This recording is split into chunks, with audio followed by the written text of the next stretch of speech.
Euro'dan bağımsız olarak %70 destek var. Bakın 100 bin dolar harcarsanız 70 bin dolarını devletten alabiliyorsunuz.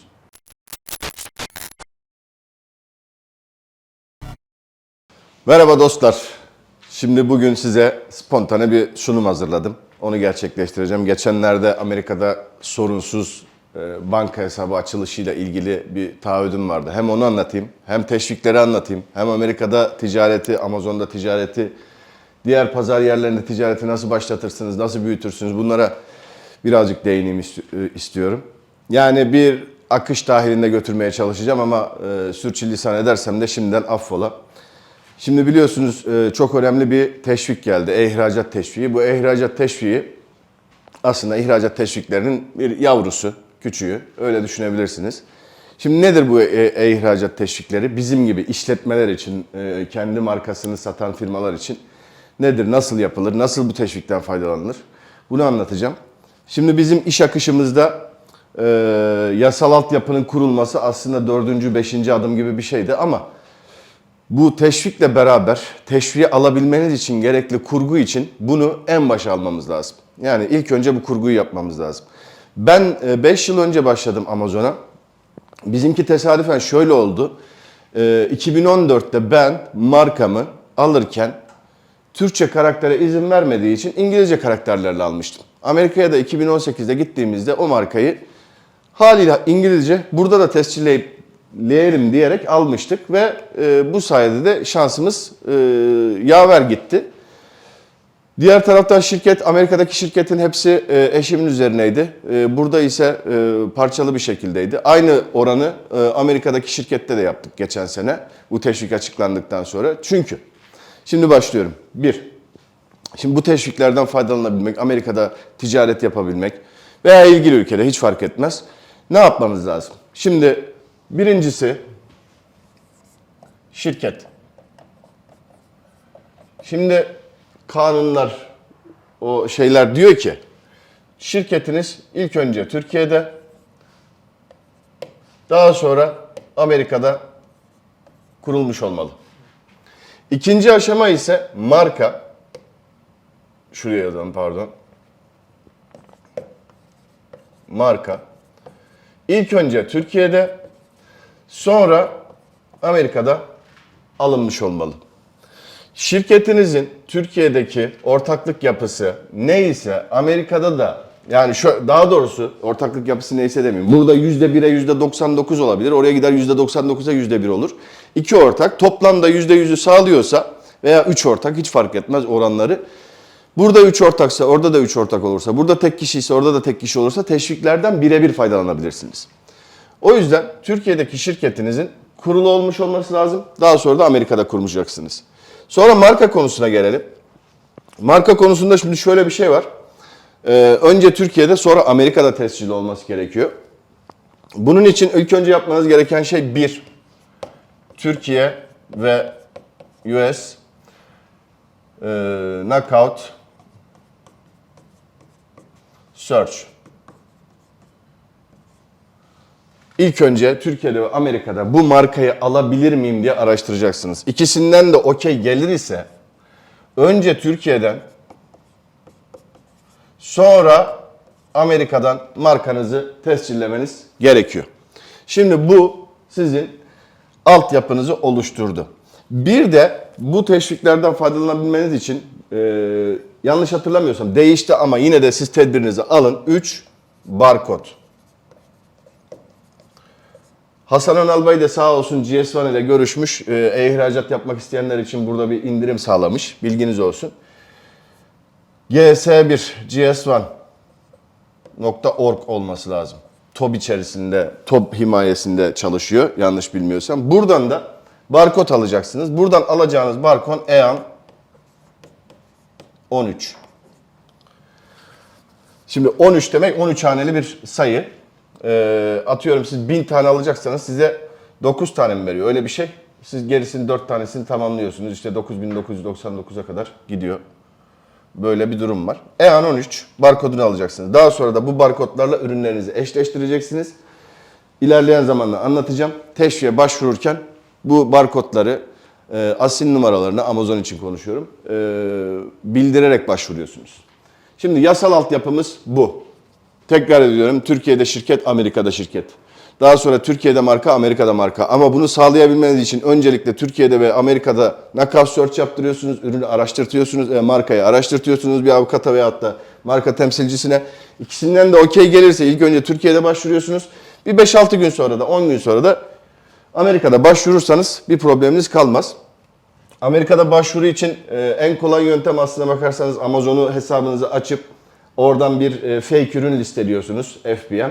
Bu ürünün işte üzerine barkodu, markası görünür halde oluyor. Bunun süreci hızlandırdığı söyleniyor. O sebeple Amazon hesabı açıldıktan sonra da yapılabilir. İşte zamanlamasını ayarlamak lazım. Ama önce Türkiye, sonra Amerika olduğunu kesinlikle unutmayın arkadaşlar. Şimdi burası böyle. Bunu siliyorum.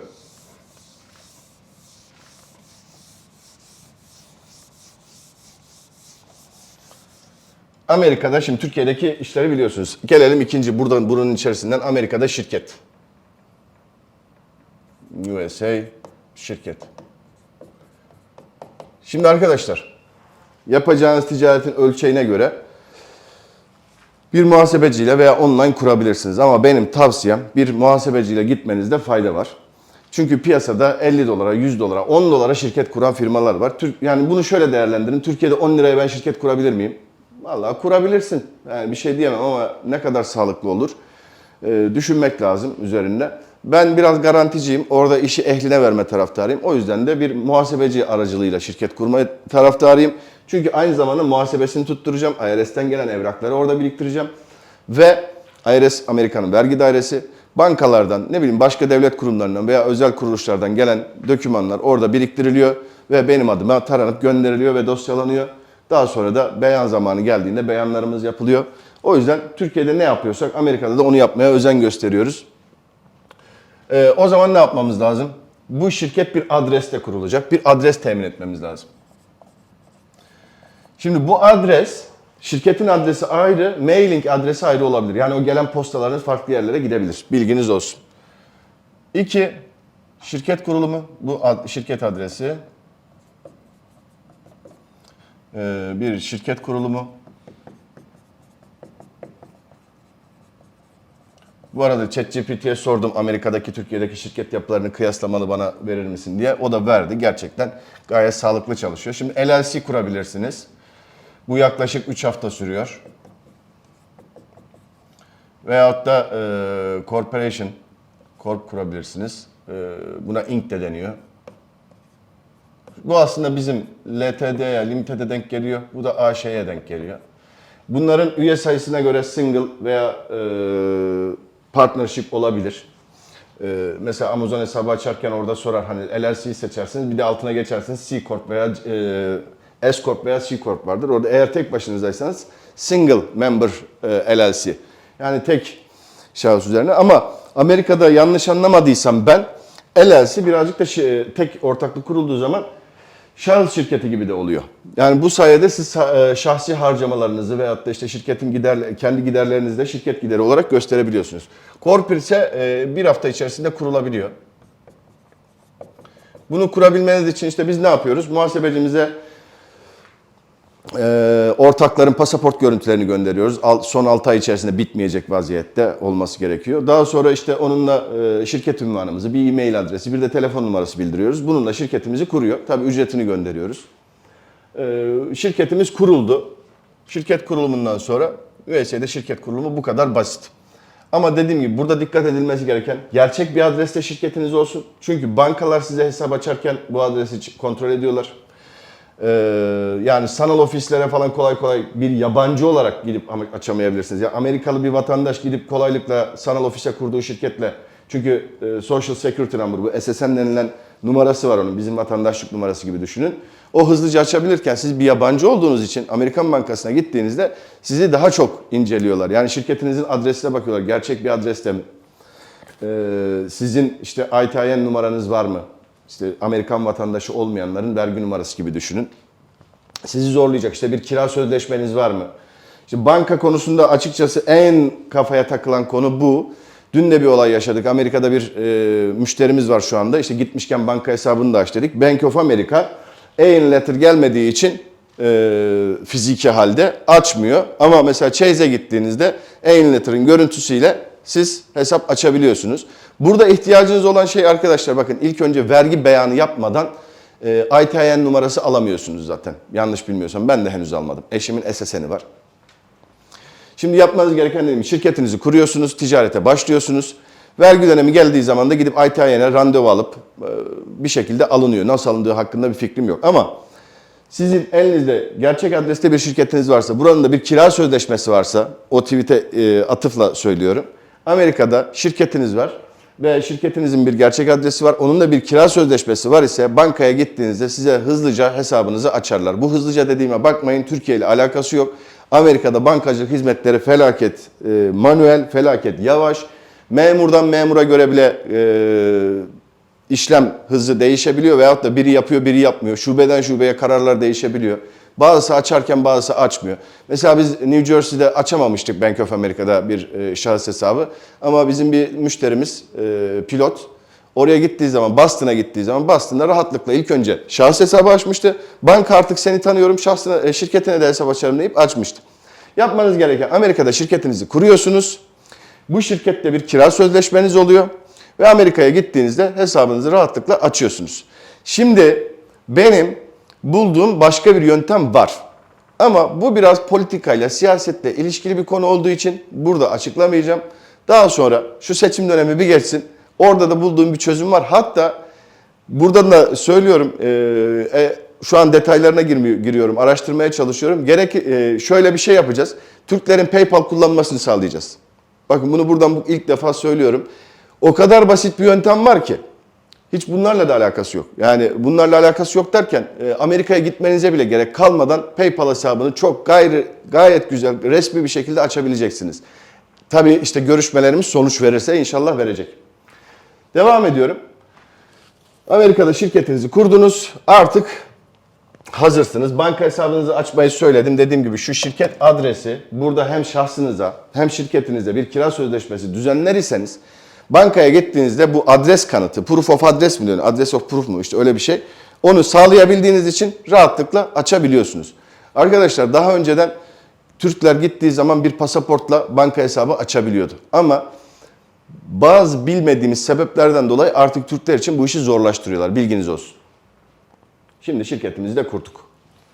Evet. Gelelim projemizin devamına. Türkiye'de şirketimiz hazır, Amerika'da hazır, markalarımız hazır, teşvik için altyapımız hazır. Ne yapacağız? Birinci yapmamız gereken, arkadaşlar, bu akışı, bu yol haritasını benim web sitemde serkanakarsu.com'da da görebilirsiniz. Birincisi yapmamız gereken pazar analizi.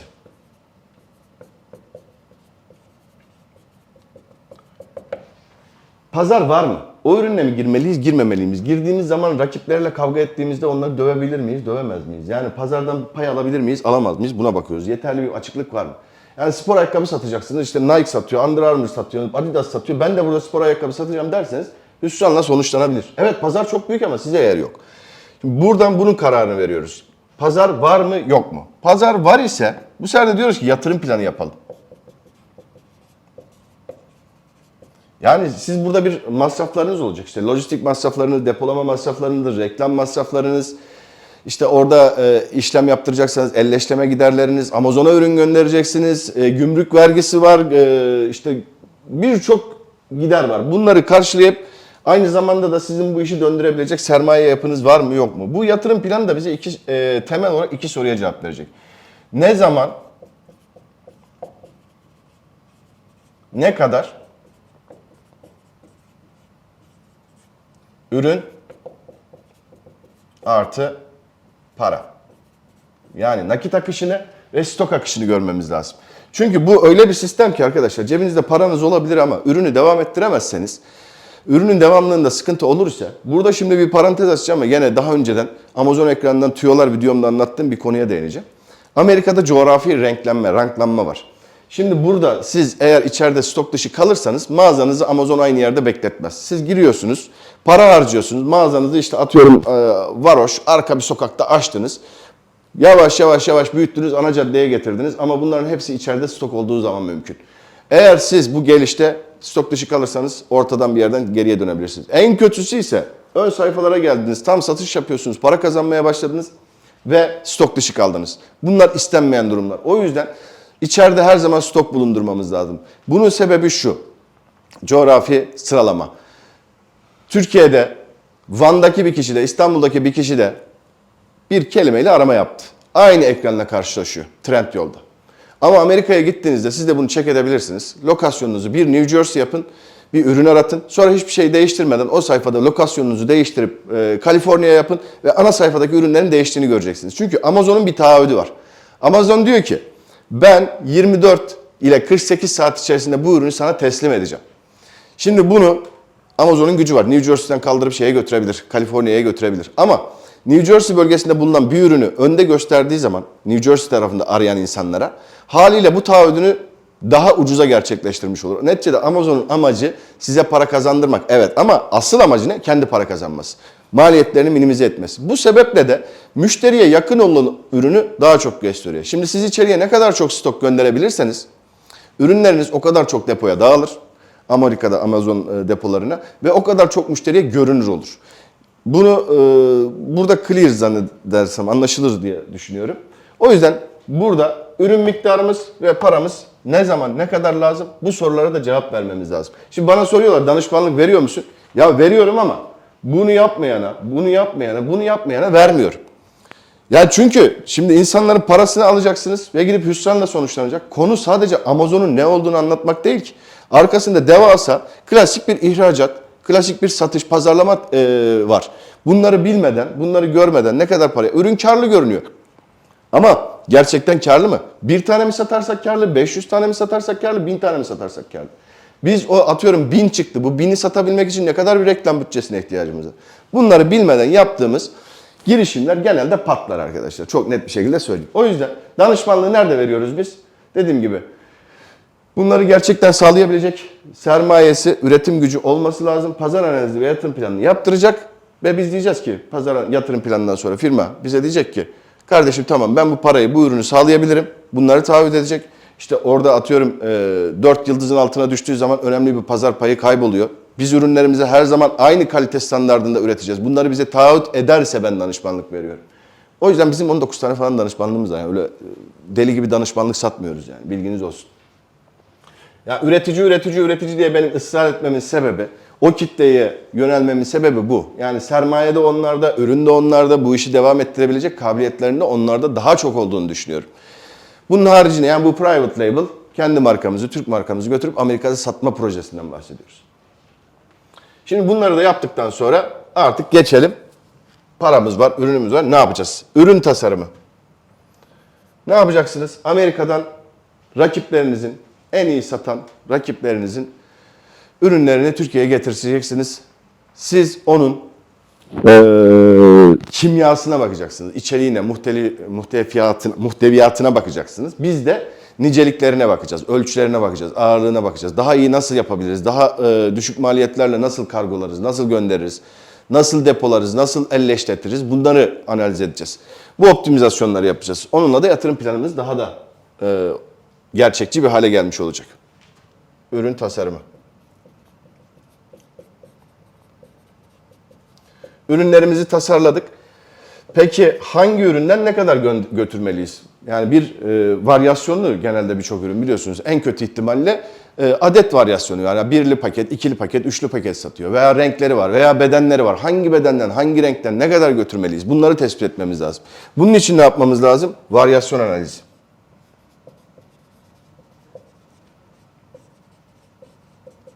Varyasyon analizi.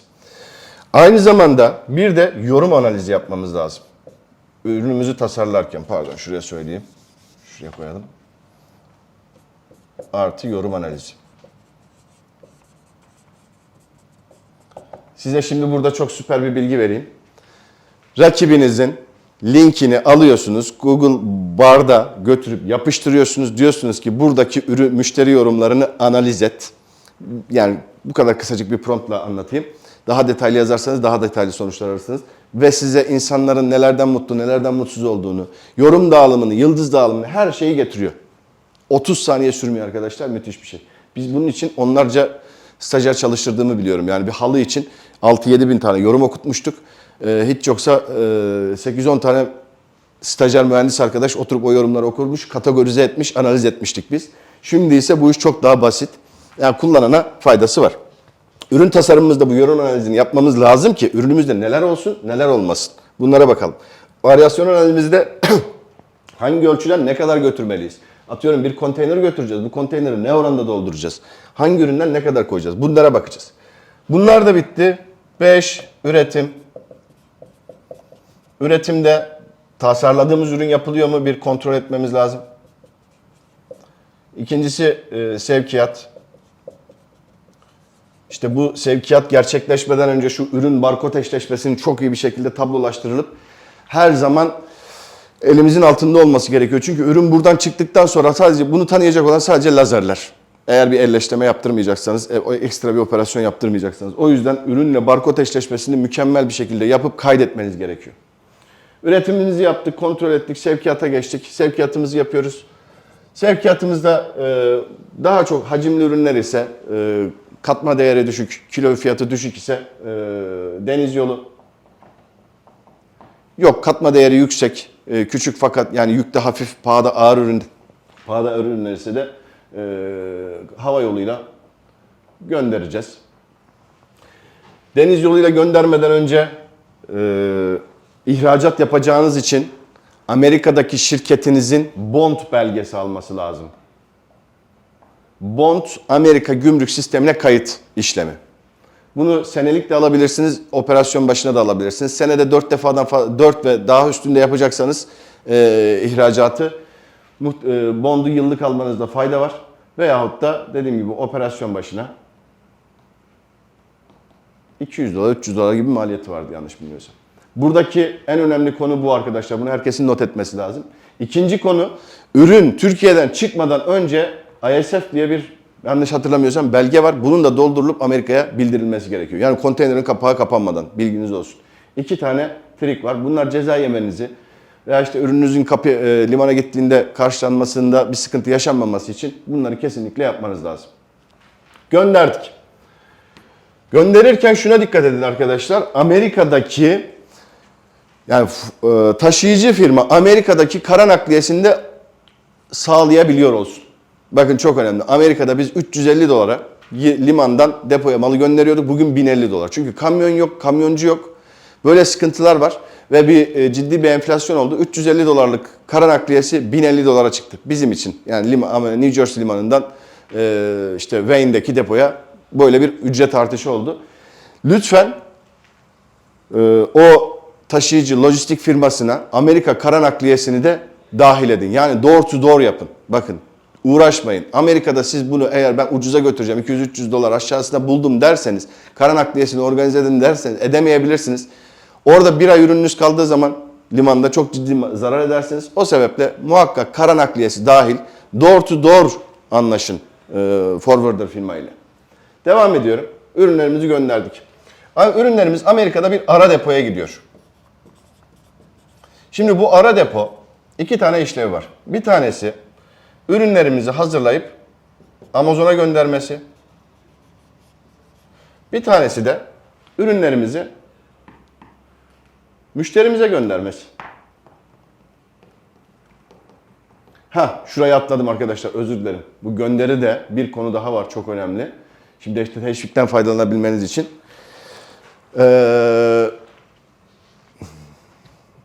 Unuttum. Nedir? Beyannamenizi açarken beyannamenizi açarken 4 tane seçenek çıkıyor. Şimdi benim anlattığım modelde, yani ben kendi Türkiye'deki şirketimden Amerika'daki şirketime ihracat yapıyorum. Oradan Amazon'a gönderiyorum veyahut da işte depo aracılığıyla satıyorum. Şimdi bunun adı şu oluyor arkadaşlar. B2B2C. Yanlış hatırlamıyorsam kodu da 3. Beyannamenizin bu kodla açılması lazım. Aksi takdirde e-ihracat kapsamında olmaz. Katı ihracat olur. Bu sefer de teşvikten faydalanamayabilirsiniz. O yüzden buna da dikkat edin. Burası da çok kritik. Bakın bond, ISF ve beyannamenin açılışı. Süper Amazon danışmanları pek anlatmazlar bunu. Paneli kullanmayı öğrenen hemen Amazon danışmanı oluyor. Süper valla. Şimdiye kadar anlattıklarım içerisinde arkadaşlar e-ticaretle ilgili sadece şurada ürün tasarımı vardı, müşteri yorumları vardı. Diğerlerinin hepsi normal bildiğiniz klasik ticaret. Şimdi ara depodan ürünlerimizi Amazon'a. Amazon'a nasıl gönderiyoruz? Amazon'a giriyoruz, diyoruz ki ürün göndereceğiz. Bize etiket veriyor. O etiketleri alıyoruz, kutularımızın üzerine yapıştırtıyoruz. Oradaki depoya talimat geçiyoruz. Oradan Amazon'a gidiyor. Amazon eğer palet bazlı gönderecek, iki türlü gönderim var. Ya paletle gönderiyorsunuz veyahut da kutu kutu gönderiyorsunuz. Paletle göndermek her zaman için daha avantajlı. Amazon size eğer palette olacaksa hem kutu etiketi hem palet etiketi veriyor. Bunları oradaki talimatınızı geçiyorsunuz. Şu numaralı kutuya şu numaralı etiketleri yapıştır diyorsunuz. Amazon gün veriyor. O günde genelde riayet etmiyor. Başka gün geliyor. Böyle de durumlar var. Geliyor kutularınızı alıp götürüyor. Veyahut da müşteriye gönderme hizmeti var. Ne yapıyor? Müşteriye nasıl yapıyor? İşte siz Amazon'da, Walmart'ta, eBay'de, Etsy'de mal satıyorsunuz. O program işte orada Shipiro, ShipStation, ne bileyim bizim bu Türkiye'deki kargo entegrasyonları gibi entegrasyonlar var. Buralara bağlıyorlar sizi. Sizin siparişleriniz oraya düşüyor ve onlar oradan müşteriye gönderiyorlar. Bu kadar basit. Bakın Amerika'ya gitmedik bile. Gitmeden Amerika'da operasyon yapabilir hale geldik. Ara depoda Amazon'a gönderdik. Şimdi Amazon'a gönderdik. Amazon'da bu sefer satış yapmamız lazım ama tamam pazar çok büyük, rakipler de çok büyük. Yani böyle de bir durum var. Şimdi gittiniz 50 bin, 100 bin yorum olan rakibiniz var. Sizin daha sıfır. Amazon da şunu biliyor. Yorum olmayan listeler satmaz. O zaman diyor ki ben yeni gelen bu arkadaşımıza bir destek atayım. Ne yapayım? Onun yorum alması için bir Asin'den, bir SQ'dan diyelim. SQ, Asin, başka ne olabilir? İşte EAN. Bunların hepsi birbiriyle eşleşecek çünkü. SQ değişkenlik gösterebiliyor ama şununla şu eşleşmiş oluyor. Bir SQ'dan 30 ürün dağıtmanıza izin veriyor. Bak. Siz eğer ve toplamda da 60'a kadar, 60 SQ'ya kadar SKU'ya kadar dağıtabilirsiniz. Yani 30 çarpı 60 1800 tane ürünü Amazon'a her 30 için 200 dolar alıyor. Yani bu işi tam yapacağım derseniz 12 bin dolar gibi bir paranız gidiyor. Evet. 12 bin dolar. 200 çarpı 60 dersek 12 bin dolar bir paraya 1800 tane ürünü dağıtabilirsiniz. Ve 1,5 ay içerisinde 1000 yorumun üzerine. Çünkü %100'ünden gelmeyecek. Ya bu 1800'den 1500 tane falan yorum gelecek. 1,5-2 ay içerisinde 1500 yorumla siz pazara girebilirsiniz. Bunu şimdi firmalar ilk başta bir denemek, görmek istiyorlar ya. Arkadaşlar orada şöyle bir durum var. Siz pazara girdiğiniz anda ne kadar hızlı davranırsanız o kadar avantajınıza. Yavaş yavaş harcayayım dediğiniz zaman muhtemelen kaybedeceksiniz. Çünkü yani algoritma sizi değerlendiriyor. Aa geldi, satmıyor. Ben bunu niye destekleyeyim ki? Ama Amazon diyor ki işte ben sana yorumunu almana destek olayım. 2-3 ay boyunca da sana işte honeymoon dönemi tanıyor. Diyor ki 2-3 ay boyunca da ben seni desteklerim. Zaten firmalarımız böyle bir yanılgıya düşüyorlar. Gidiyorlar. İlk 2-3 ay içerisinde biraz satış gerçekleşiyor. Oo diyor oldu. Yok kardeşim olmadı. Algoritma seni destekledi. Senin ürününü alması için bir sebep yok. Ya çok harika niş bir ürün olması lazım. Atıyorum bir havluya girdin. Niye senin havlunu alsın ki? Hepsi birbirinin aynısı. Bordürü değişiyor. 1 santim 2 santim ölçüsü değişiyor. Ne olabilir yani? Nasıl bir farklılık yaratabilirsin? Ha çok farklı üründür eyvallah. Azıcık reklam yaparsın. Yoruma bile ihtiyacı yok satar. Ama bizim bahsettiğimiz harcı alem herkesin her zaman sattığı ürünler. 2-3 ay boyunca da seni destekliyor. Yorumunu verdi, destekledi. Sen de bu sürede profesyonel bir şekilde işte otomatik reklamlar açtın, manuel reklamlar açtın, videon güzel, fotoğrafların güzel. Yani görsel iletişim araçların kaliteli ise gayet güzel satışlar yapmaya başlıyorsun. Bunu yaptıktan sonra da en başta bahsettiğim gibi şu ürün devamlılığını sağlayabilecek şekilde yapman lazım. Şimdi biz bu yatırım planını 3 yıllık yapıyoruz. 3 yıllık bir projeksiyon. Ve kötümser bir şey yapıyoruz. Yani maliyetleri en tepede, en yüksekte, gelirleri ise en düşükte, satış tahminlememiz ise en düşükte tutuyoruz. Niye? Kimsenin ağzına bir parmak bal çalmak istemiyoruz. Bu Amazon e-ticaret, e-ihracat yolu bu kadar böyle dikensiz gül bahçesi değil arkadaşlar. Onu söyleyeyim. Şimdi Amerika'ya gittik, Amazon'a girdik, satışlarımızı başlattık, reklamlarımız geliyor. Şimdi bundan sonra hani satışlar büyüyecek günden güne. Satış gelecek, yorum gelecek, yorum gelecek, satış gelecek. Bu kartopu etkisi büyüyecek. Ve sizin içeride bulundurmanız gereken emniyet stoğu da büyüyecek. İşte bunların da hepsini yine yatırım planı içerisinde görüyorsunuz. Şimdi Amerika'ya gittik. Şirketimiz var, bankamız var, depomuz var, bizim adımıza çalışan insanlar var. Niye diğer pazar yerlerinde satış yapmayalım? Niye B2B ticaret için bir şeyler yapmayalım? Şimdi Amerika'ya gittik, şirket hazır, depo hazır, mallar orada. Niye sadece Amazon'a gebe kalalım? Şimdi burada Amazon'da o 1 trilyon dolar diyorlar. Trilyon yazamadım. Dolar. Bu 1 trilyon doların %40'ı Amazon'da. %30'u yanlış bilmiyorsam. Evet öyle %30'u. İşte Walmart, eBay, Etsy, Wayfair. Wayfair bu arada mobilya kategorisinde Amazon'un 3 katı olduğu söyleniyor. Bunun gibi 14 tane büyük şirket, toplasanız %14 tane. 14 tane şirket %30'u yapıyor. Ne geriye kaldı? %30 kaldı. Bu da yine kendi web siteniz, işte Shopify olur, WooCommerce olur, neyse. Kendi web siteniz, artı işte Google Shop, artı Facebook Shop, ne bileyim işte diğer pazar yerleri, küçük yerler falan filan. Burada da bayağı bir kalabalık kitle var.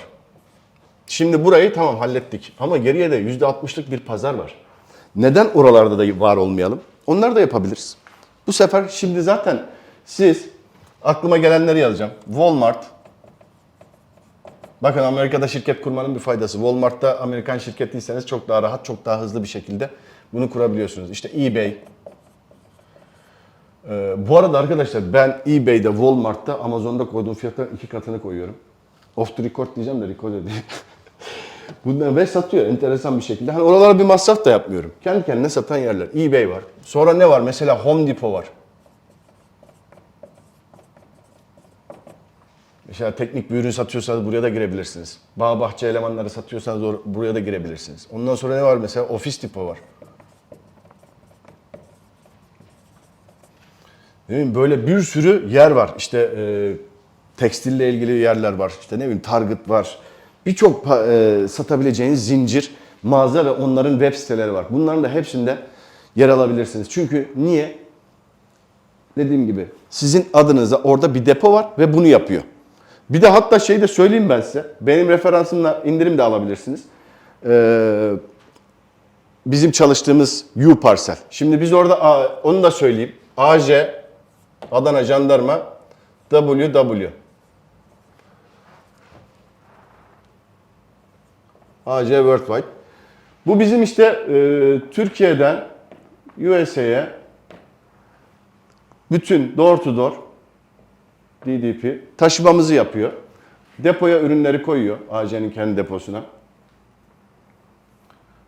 Buradan Amazon'a gönderiyoruz. AJ diyelim şuna. Buradan Amazon'a gönderiyoruz. Bir de geçenlerde çekmiştim hatırlarsınız New Jersey'ye gittiğimde. U-Parcel var.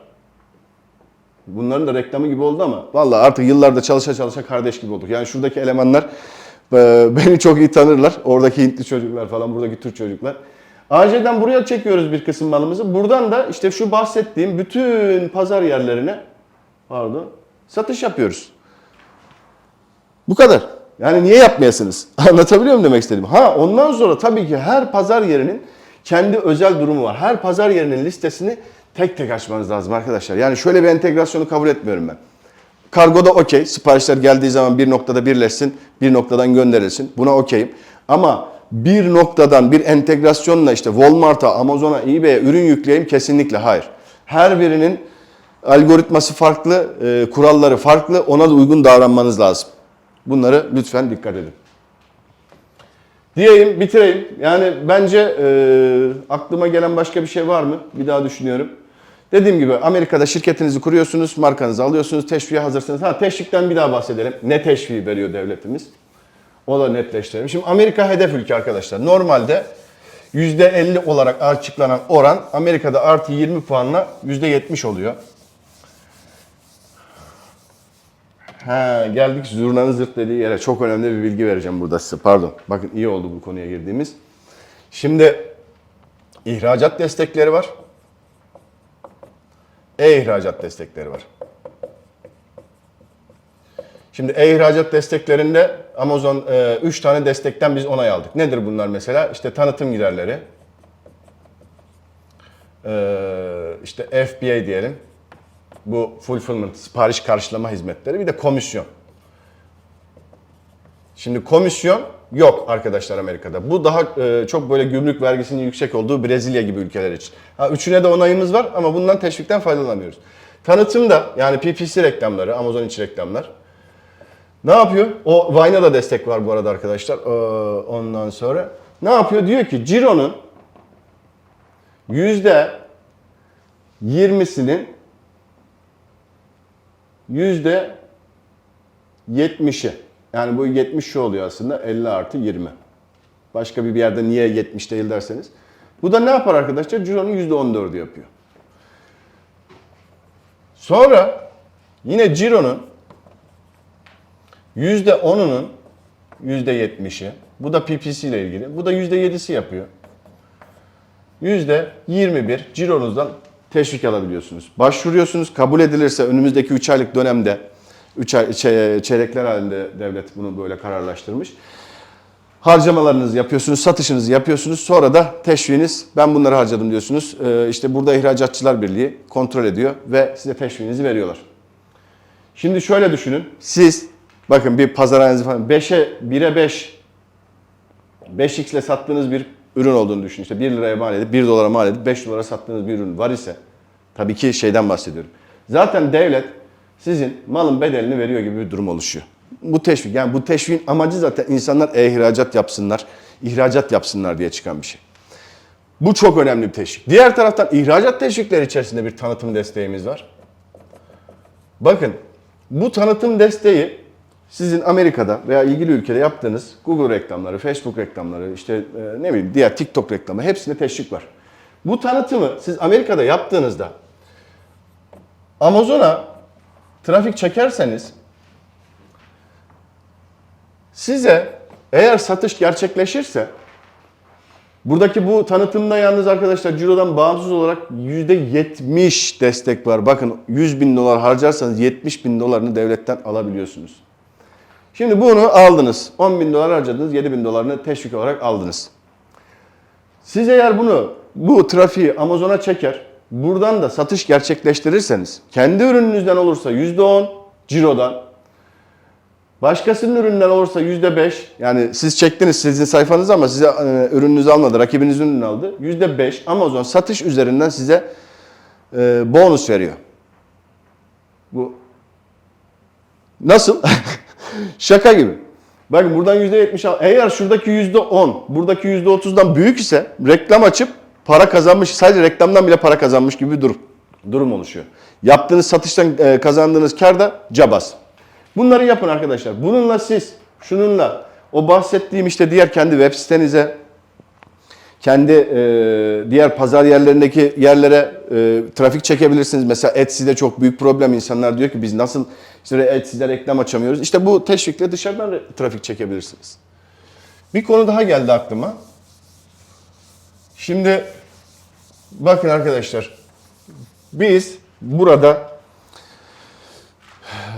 ürün satmıyoruz, fotoğraf satıyoruz, video satıyoruz, yazı satıyoruz. İnsanlar bunlara bakıp karar veriyor çünkü dokunamıyor, hissedemiyor. O yüzden bu görsel iletişim araçlarının mükemmel olması gerekiyor. Ve pazara uygun olması gerekiyor. Siz Türkiye'de çektiğiniz bir lifestyle fotoğrafla Amerika'da satış yapamayabilirsiniz. Biz bunun çok örneklerini gördük. Yani müşterim izliyorsa yanlış anlamasın. Mesela bir ürün satıyoruz. Antep'teki evde çekilmiş numuneyle Amerika'da ürün satamadık. Fotoğrafı değiştirdiğimiz anda satış geldi. Çok net bir şekilde. İnsanlar oraya baktıkları zaman kendileriyle, evleriyle, mekanlarıyla özdeşleştirebilmesi lazım. Bu birincisi. İkincisi bu fotoğrafların kalitesi, albenisi. Bunları da benim beğenmem, sizin beğenmeniz veyahut da işte eşin dostun beğenmesi değil, pazardaki kitlenin beğenmesi lazım. Bunların da teknikleri var. Bunları da yapmanız lazım. Biz bu iş için mesela buna o kadar özen gösteriyoruz ki, önem veriyoruz ki danışmanlığımız içerisinde bir tane premium kısım ayırdık. Dedi ki kardeşim sen bunları da yapacaksan muhakkak bu görsel iletişim araçlarını da oluştur. Marka hikayeni oluştur. Bir marka oluştur daha doğrusu. Bu olmadan kolay kolay varlık gösteremezsiniz arkadaşlar. Bir fotoğrafı değiştiriyorsunuz ve satışlar patlıyor. Böyle bir ortam var. Bunu yapabilmeniz için, yani ben fotoğraf satmıyorum, yanlış anlaşılmasın. Ama o fotoğrafın nasıl olması gerektiğiyle ilgili insanlara bilgi vermeye çalışıyoruz. Bunu da hep işin profesyonelleriyle çalışıyoruz. Ben nasıl örnek veriyorum? Yani ben fotoğraf severim, çekerim ama hani öyle bir ürün fotoğrafçılığım veya e-ticaret fotoğrafçılığım yok. İşte Bursa'da ben kendi fotoğraflarımı Deniz Demir'e çektiriyorum. Twitter'dan buldum. 10 numara 5 yıldız. Ondan sonra müşterilerimi de ona yönlendiriyorum. Veya işte bize gelirse ne derler, bu işin 3D'sini yapanlar, işte bunları yapan arkadaşlarımız var, freelance çalışan veya kendi şirketini kurmuş. Onlara yönlendiriyoruz. Yani bu her ürünü herkes yapamayabilir. Burası da çok önemli arkadaşlar. Dediğim gibi görsel, hatta şöyle diyelim. İlk önce marka hikayesi. Bu hikayeye uygun bir logo. Bu logoyla görsel iletişim araçları nedir? Foto, video,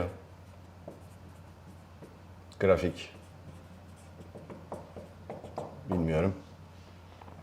Bunlarla beraber işte pazar yerlerini donatacaksınız. Bunlarla kendi web sitenizi,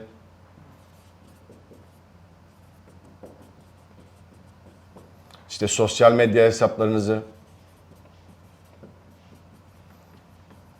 yani dijital varlığınızın kaliteli olması lazım. Bu kadar azgın rekabetin olduğu bir pazarda ben gittim, Türkiye'deki çektirdiğim işte bizim fotoğraf stüdyosu var. İşte halıcılar var orada, bir tane stüdyo kurmuş adam, böyle bir şey görmüş. Kamera var, ışık var. Hiçbir pazara uygun hareket yok. Sadece ürünü gösteriyor. Bu değil konumuz. Dediğim gibi bunu oluşturduğunuz zaman şansınızı belki de 100'e katlıyorsunuz. Diyeyim, bitireyim. Umarım faydalı olmuştur. Kendinize çok iyi bakın. Hoşça kalın.